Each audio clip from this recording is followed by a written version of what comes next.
Hello, and welcome to Impera Project, a project built on a dream. Last time we presented you a small video about the law of Vilfredo Pareto. If you ever consider you are struggling in life, be sure to give it a try. Today, we start our series of analyzing practical philosophy. We will do our best to find and explain fragments of philosophy found in movies, video games, books, cartoons, and all media currently used in our society. This is the first video from a longer series because we will talk about Dark Souls, and this kind of analysis requires more than one video. Dark Souls is clearly one of the most successful video games and has given birth to a whole new way of storytelling in video games. Also, the Soul franchise has created a new genre, Souls-like, which are unique games in their difficulty and mechanics. No matter where you look in Dark Souls, you can easily find philosophy. In fact, there is so much philosophy that even we had a hard time trying to find it all and explain it in an honorable manner. There is the mythical approach to storytelling, the illusion of power, the fear of the unknown, and the will to preserve status quo, the nihilistic and cynical vision of the world, tailored with some dark idealism which is so clouded and vague that it might seem impossible. There is the goal, the mission, and the road to follow, the stoicism of the characters, and more than this, maybe the most philosophical and important element of the Soul story, time. Even now, after thousands of years of constant searching, our understanding of time is still pretty thin. While the way we talk about time is just a simple convention, the true nature of time is still troubling the brightest minds. The relativity of time, formulated by Einstein, brings many new possibilities to the table, so many that people concluded that if there is a probability of a fourth dimension to exist, it will include a new variable, time.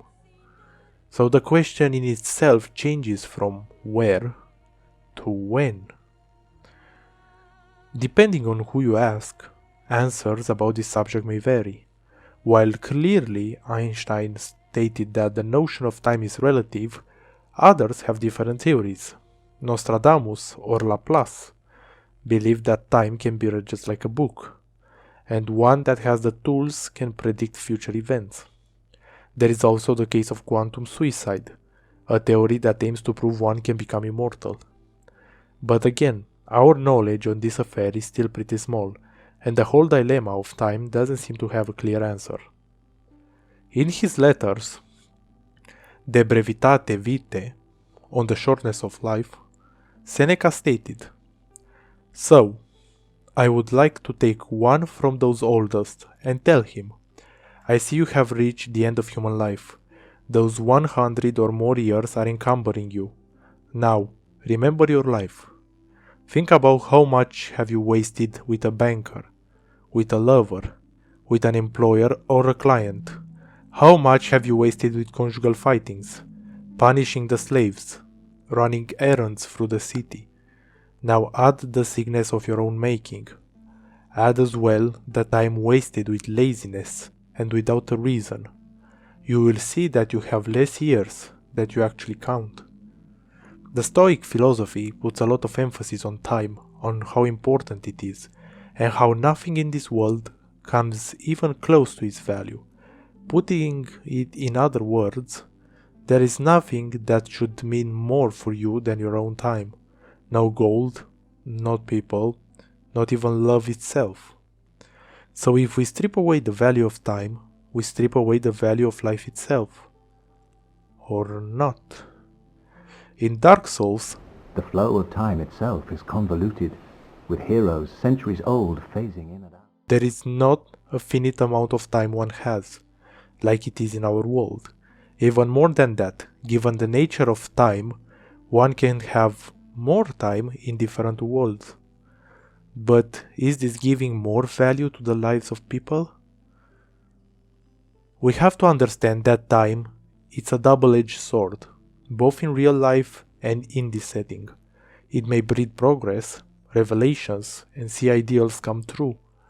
but it also might lead to corruption, decadence, ruin, otherwise speaking, change. Time always breeds change. In all three Dark Souls games we see this passage, from a mythical time to an age of men, kingdoms rising and falling like autumn leaves. We see the ruins, the depravity that the world suffered in this never-ending circle of life and death that has not been fulfilled. Because, as it's always stated, heroes are rising to extend the age of fire, fearing the darkness, fearing the unknown. Imagine how many wounds one suffers in a normal lifetime. Maybe one loses a limb or is permanently mental scarred. Now add that the life never ends, because there is no time to dictate when it should end. This is what we see in Dark Souls. And if you are not clearly persuaded by the first game that this is indeed the case, the third should be enough. At the beginning of Dark Souls 1, we see the mighty Gwyn and his army of knights. We clearly have a picture of this godly individual with powers over light fighting the dragons. At the end of the game, we are not fighting neither the greatest army nor its almighty leader. We are fighting empty husks. The knights are only a couple left, thrown away like used towels, guarding the ruins of what was once a beautiful city. They are still able to fight, but in the end there is nothing left fighting for. They are only soldiers, without a leader. We find Gwyn guarding the flame, all decayed, his moves still retaining some of that fierce technique, but they are slow and sloppy. This is how much time and the continuous postpone of destiny has corrupted these paragons of justice and bravery. Also, in Dark Souls 3, we are tasked to defeat the Undead Legion, presented in the opening cinematic as this strong and united group of warriors.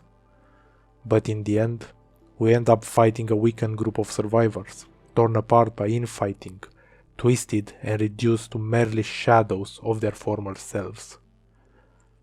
Time takes its toll on everyone, but the player. What does this mean?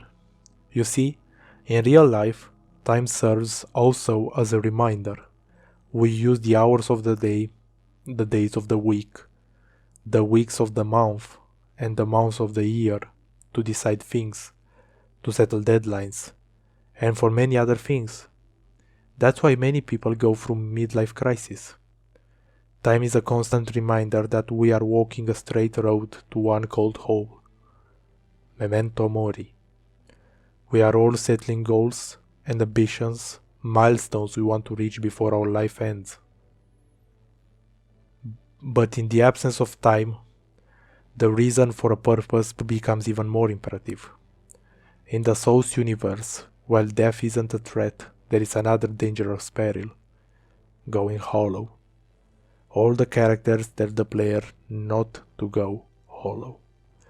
This is of course a metaphor, because one goes hollow only when they lose their purpose.